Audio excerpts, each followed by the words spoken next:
Sejak abad lalu, Tiongkok sangat terbelakang dalam hal teknologi seperti pembuatan kapal. Namun, setelah berakhirnya Perang Dunia Kedua, Tiongkok juga mulai aktif melakukan pengembangan teknologi. Tetapi hanya dalam beberapa dekade, teknologi pembuatan kapal Tiongkok bersaing dengan Korea Selatan, Jepang, dan negara-negara lain untuk mendapatkan posisi terdepan di dunia, membentuk pola dua kekuatan yang bersaing untuk menjadi yang terdepan.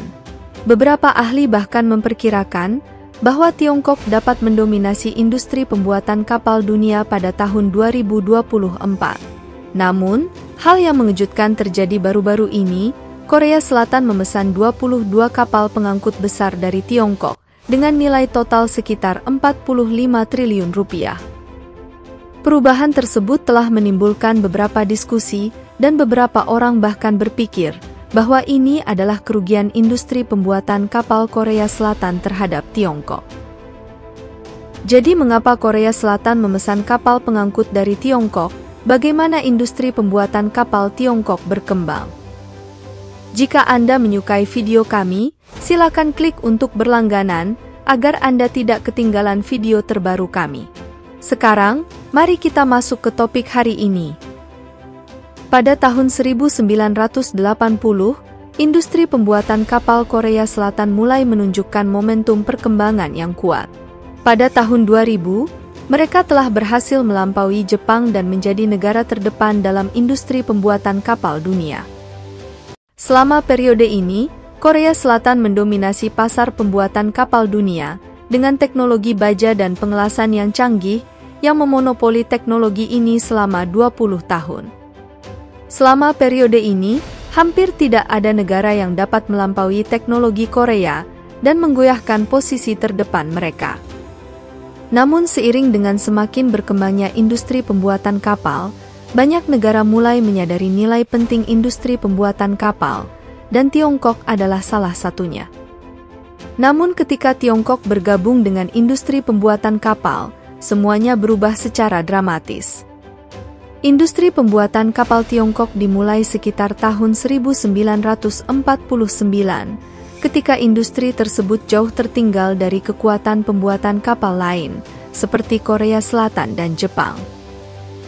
Awalnya, Tiongkok hanya dapat mengandalkan pembuatan kapal penyelamat, membangun kapal sipil, dan mengandalkan bantuan teknis dari bekas Uni Soviet, yang secara bertahap meletakkan dasar bagi pembuatan kapal modern.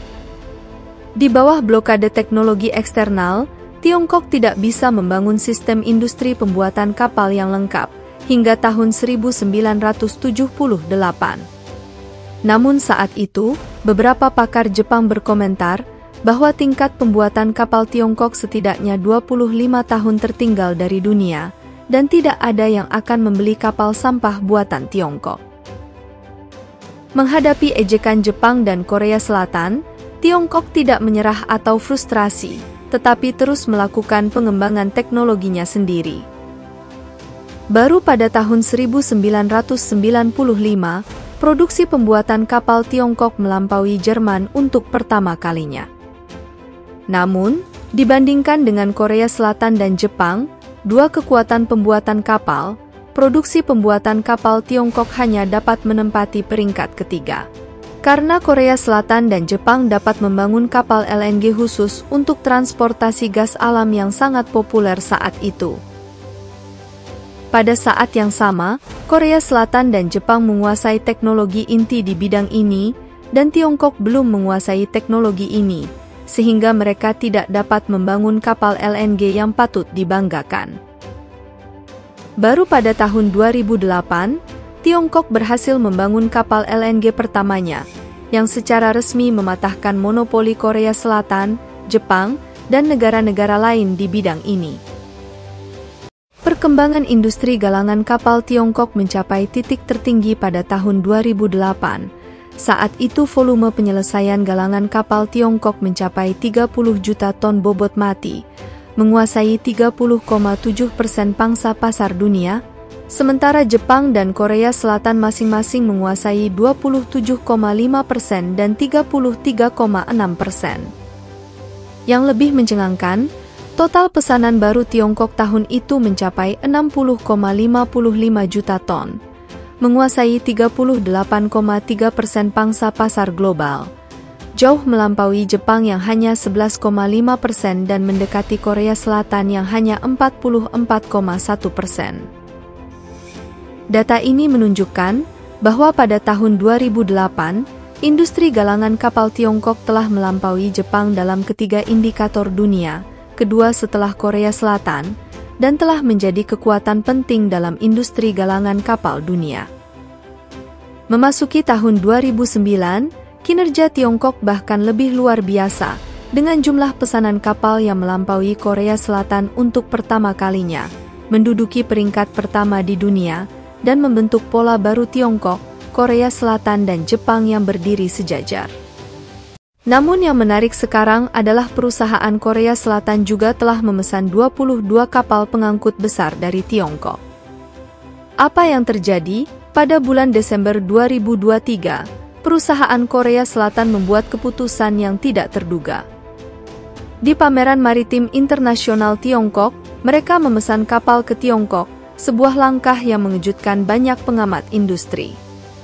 Secara khusus, Hyundai Korea Selatan menandatangani perjanjian kerjasama dengan Guangzhou Shipyard International Tiongkok untuk memesan 12 kapal pengangkut mobil dengan nilai kontrak sekitar 25 triliun rupiah, dan kapal-kapal tersebut direncanakan akan dikirim antara tahun 2026 dan 2027. Jenis kapal yang dipesan oleh Korea Selatan kali ini adalah kapal bertenaga bahan bakar ganda berkapasitas 10.800 mobil. Teknologi bahan bakar ganda LNG ini memenuhi persyaratan ketat Hyundai untuk standar efisiensi tinggi dan perlindungan lingkungan. Yang lebih mengejutkan, meskipun pesanan sebelumnya belum selesai, perusahaan Korea Selatan telah mengajukan 2 pesanan pembuatan kapal dengan galangan kapal Tiongkok pada tahun 2024. Jumlah kedua pesanan tersebut berjumlah 10 kapal pengangkut mobil dengan nilai total sekitar 20 triliun rupiah, dan kapal-kapal tersebut direncanakan akan dikirim sebelum tahun 2029.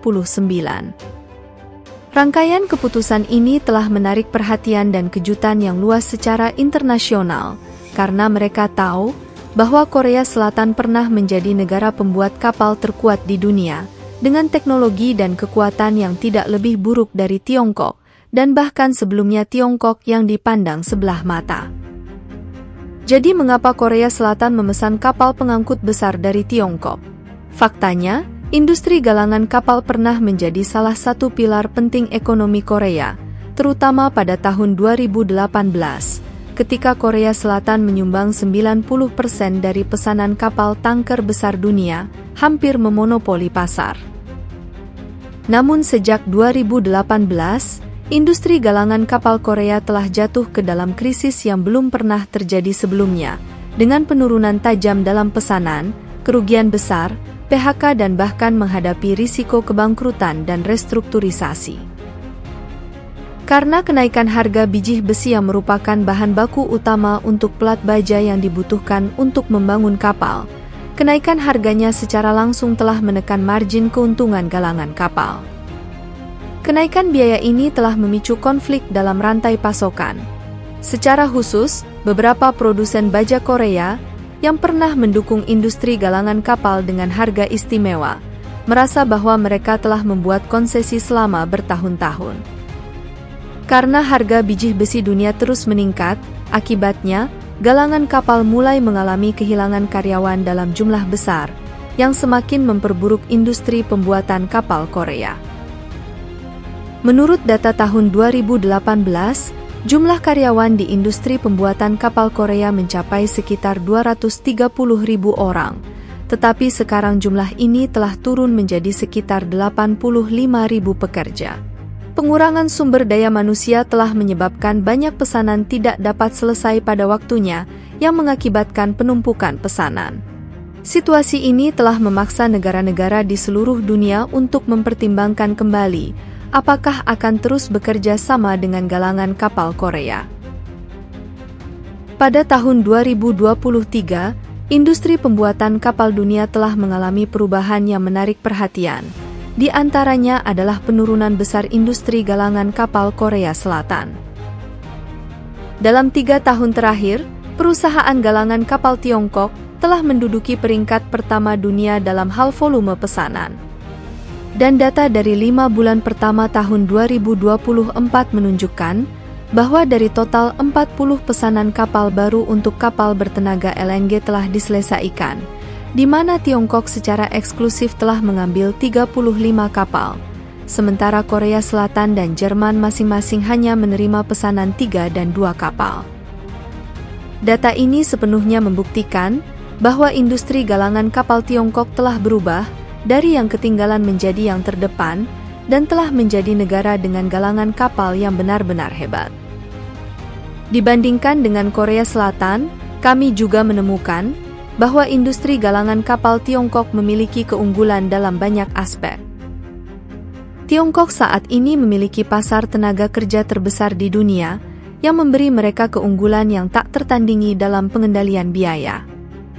Selain itu, Tiongkok telah membentuk rantai produksi yang lengkap dan efisien, mulai dari pengadaan bahan baku, manufaktur hingga pengiriman produk akhir. Saat ini, banyak perusahaan galangan kapal Tiongkok juga meluncurkan kapal baru yang memenuhi berbagai kebutuhan pelanggan, seperti kapal pengangkut, kapal tanker, kapal kontainer dan kapal pengangkut gas, dan kapal-kapal yang beragam ini juga telah membentuk keunggulan kompetitif atas Korea Selatan. Keunggulan pembuatan kapal Tiongkok telah diakui oleh pelanggan di seluruh dunia. Misalnya, Jerman memesan sejumlah kapal New Panamax dari Tiongkok tahun ini, memutus sejarahnya selama hampir 1 dekade yang hanya memesan dari Korea Selatan dan Jepang. Qatar yang terletak di Timur Tengah juga telah memutuskan untuk menjalin hubungan kerjasama yang mendalam dengan perusahaan pelayaran Tiongkok tahun ini, yang menunjukkan bahwa pihaknya mungkin secara bertahap mengurangi kerjasama dengan Korea Selatan di masa mendatang.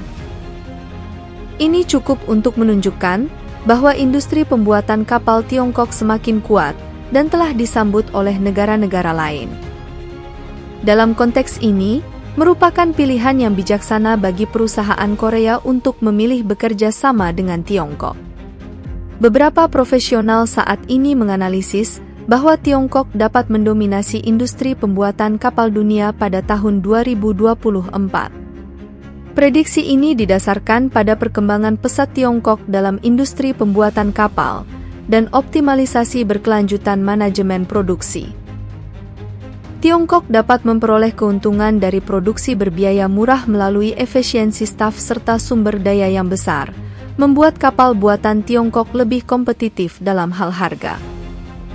Pada saat yang sama, dukungan kuat dan kebijakan yang bersahabat dari pemerintah Tiongkok juga telah menciptakan lingkungan pengembangan dengan lebih sedikit hambatan bagi industri pembuatan kapal dan menarik lebih banyak mitra internasional. Jadi, apa pendapat Anda tentang kemajuan Tiongkok dalam industri pembuatan kapal? Beritahu kami di komentar di bawah. Terima kasih telah menonton, dan jika Anda menikmati video ini dan menganggapnya informatif, silahkan klik tombol suka dan berlangganan.